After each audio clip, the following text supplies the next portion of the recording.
feel like this happens more than what you think, bro. This happens more than what we know. Like,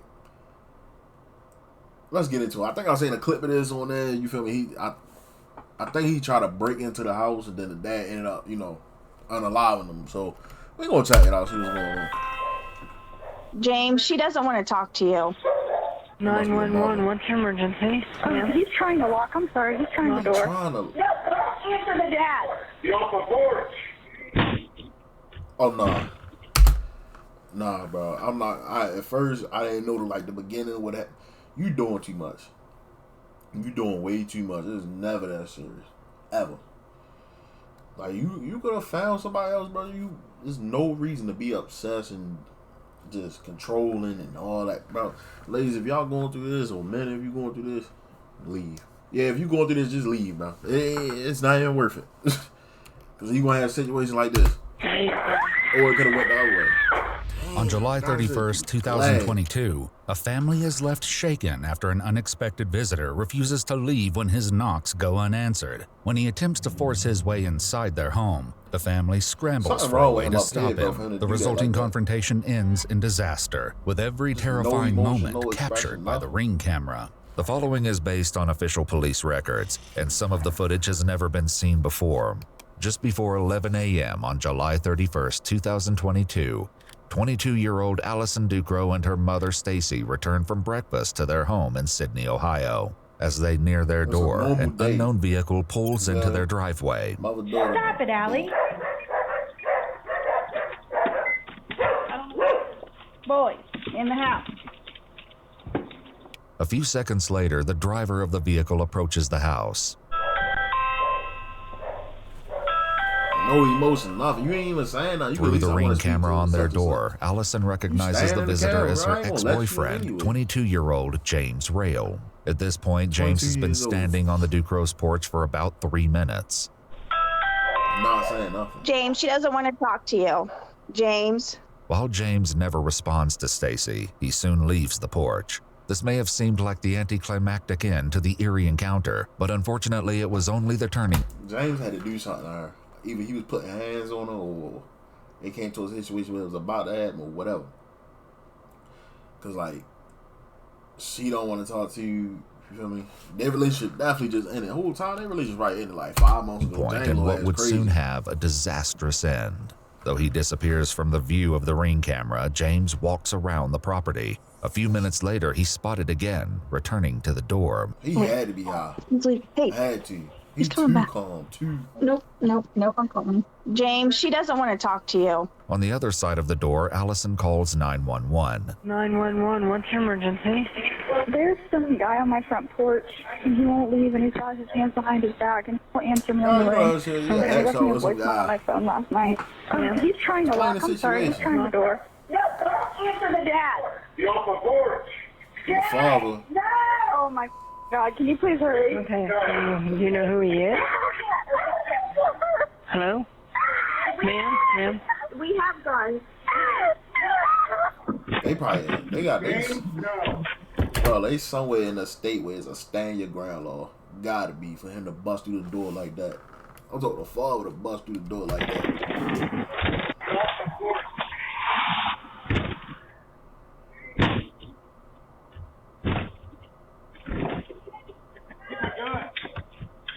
He telling me. Damn.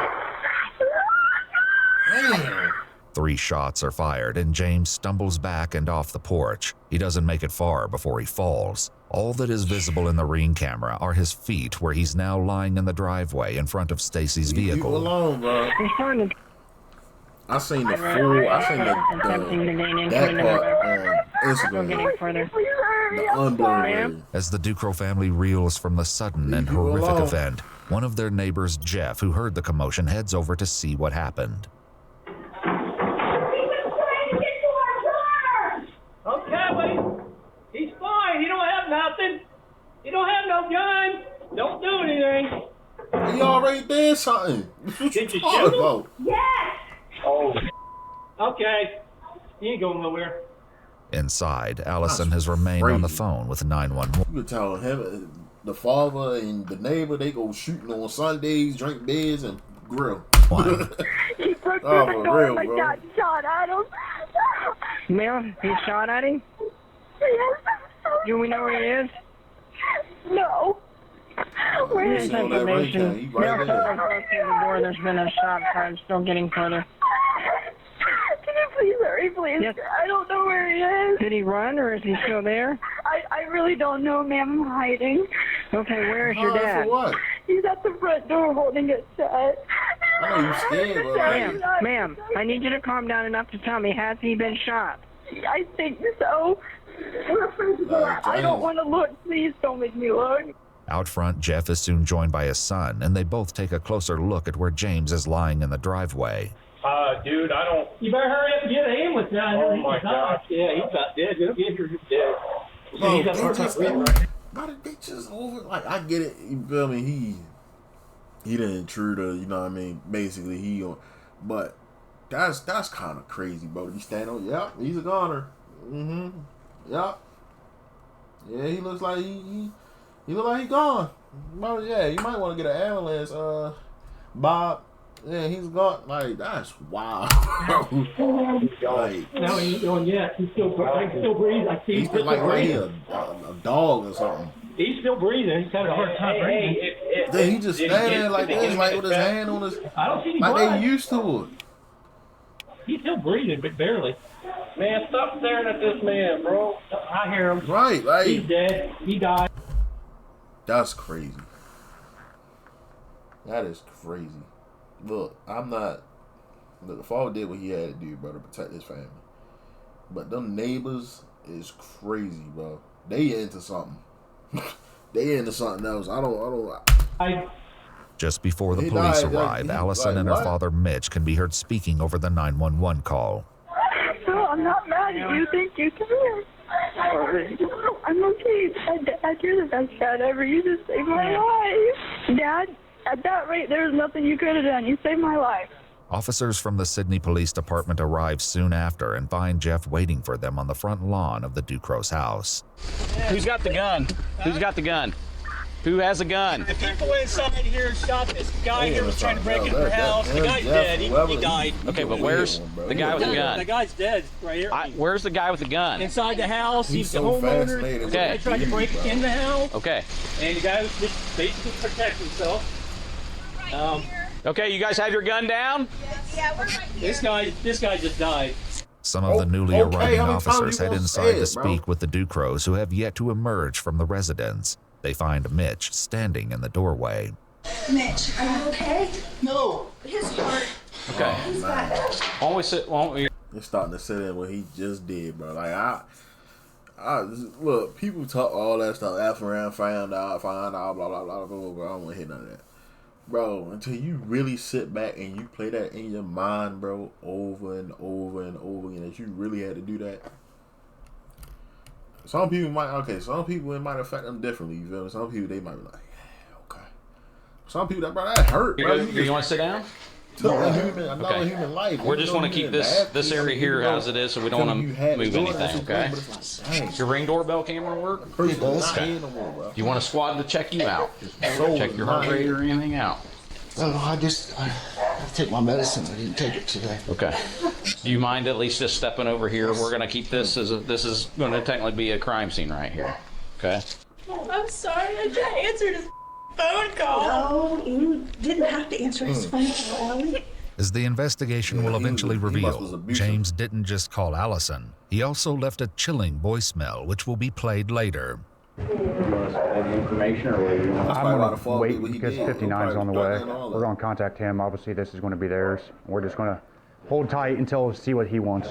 While they wait for detectives to arrive and take over, one of the officers scans the scene. Just watch it. I see two brass, one in the carpet and one right there right now. How many shots did you fire, sir? Three. Three? Couldn't get it to work. There it is. There's a third. It's right there by the trim. Allison appears to be especially shaken by what has just occurred. So you guys just comfort each other, keep each other calm, work together. Just stay sitting down. If you want to lay on your back and just kind of stay flat, just that way if you do pass out, you're already laying down.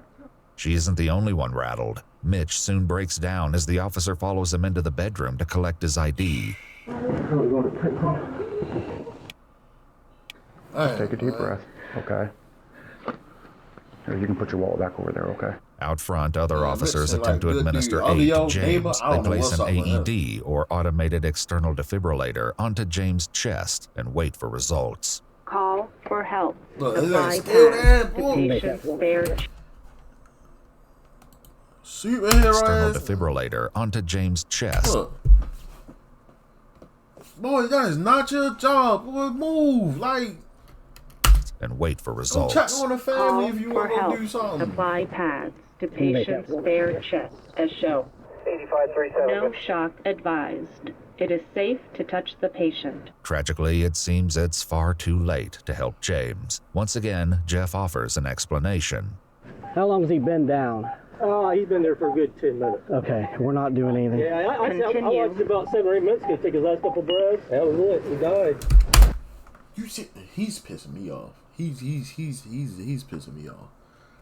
Cause it's like, bro, shut up. Ain't nobody asked you for all that. Yeah, I seen him take his last breath. It was about 6 out of 8 minutes ago. He took his last breath. Shut up, Jeff. This is his car running right here. He tried to kick in the back door, and then he came along the front. And he tried to get it. Bring me, you got a blanket? He's 16. 22-year-old James Rail is declared dead at the scene. Hey.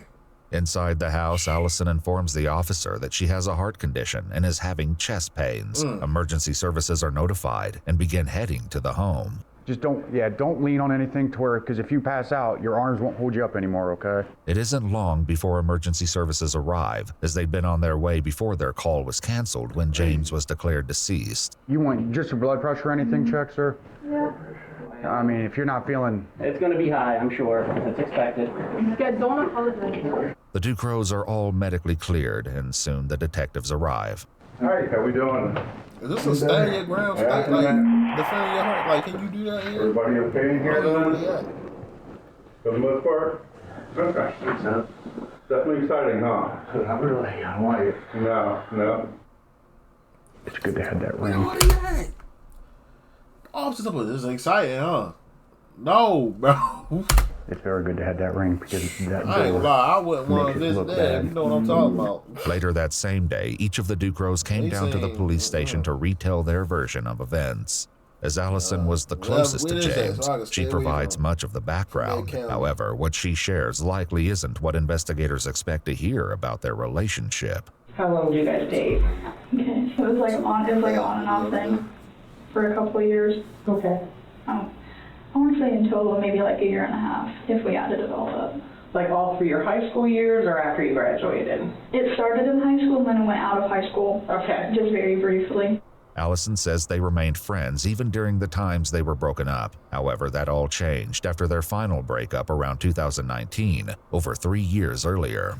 What caused that breakup? 3 years, bro. You still upset? Okay. Sorry, I'm sorry.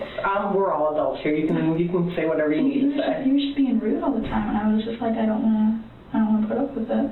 Was he ever abusive physically or mentally? Well, maybe mentally a little bit. He was just getting in my head a bunch. When he got mad, what kind of things? Was he aggressive at all? He would just tell me everything that was wrong with me. He would say that nobody was going to love me anymore. And then the voicemail or the call out. In a relationship, and somebody say that to you to hurt your feelings, don't believe that. Do not believe it, bro. There's somebody out there for everybody, bro. I'm trying to tell you. Right, when's the last time you had talked to him? It was either the beginning of last year or the end of the year before. Allison hadn't spoken to or heard from James in over a year. That is, until he called her the night before. Around 11 p.m., James left Allison a now haunting voicemail. Hi, Allie. It's James.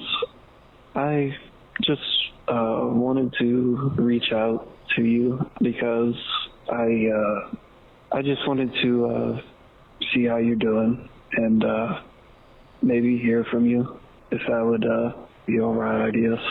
It's been a while since I've talked to you, and I don't know. I feel like it, I don't know what I feel. I do know that I do want to talk to you, though. I do. It'd be nice. It'd be sweet. It's probably late right now, but If you want tomorrow, you could probably give me a call. And yeah, that's about it. Please give me a call back. Thank you. Allison never returned his How call. was that chilling though? Like, I get it, it's for the video makers, but that wasn't chilling though. Like, did he call out to you or anything when you got there? He literally did not even say a word, which was, it like put my little radars up on him. It's not normal. That made me kind of nervous. Went in, got my 9. And the door started popping open. I don't know how he broke the glass to the door, because like when the jam or whatever splits off, he's starting to get in. The door had to be shut when he shot because the window, it's got the holes through it in the glass. Yeah, but it's definitely forced open. Oh, it's definitely forced. I don't know if it was... Hits and bounces back. Hits, bounces back. Very good chance it did that. It looked like he hit that somebody with some force. Oh, I mean, that's off the door frame right there. And those aren't short screws. There's 3-inch screws, you know that. And once I realized he was getting in and the door was open is when I shot. Okay. Did you shoot through the door? I shot through the window? Through the window part of the door, because the door was open and he was coming in. Following the shooting, some of the officers at the scene discussed James's injuries. Was he hit once? All you've seen in the shoulder? Yeah, left shoulder. He is shook up, but he's maintaining. From the moment we got here, he was extremely shook up. He's made several comments thinking that how bad he screwed up. The detective speaking with Allison attempts to get a little more background information about James, hoping to better understand the day's terrible events. Do you know if he was on any drugs, or has he ever done any drugs that you know of? Okay, do you know what his drug of choice is? He liked to do acid a lot. As this interview ends, Mitch makes a request. I want to see if they got any other questions they need me to ask here. And then if they do, I'll be back in. If not, I'll send it in as quickly as possible. I know you said you didn't want to be in here alone. Don't make it long, please. According to news sources, a grand jury eventually decided not to indict Mitch Ducrow on any charges related to the death of James Rail. I'm gonna get at y'all next, bro. Y'all be safe, be careful, have a blessed one. Yeah, and that's wow.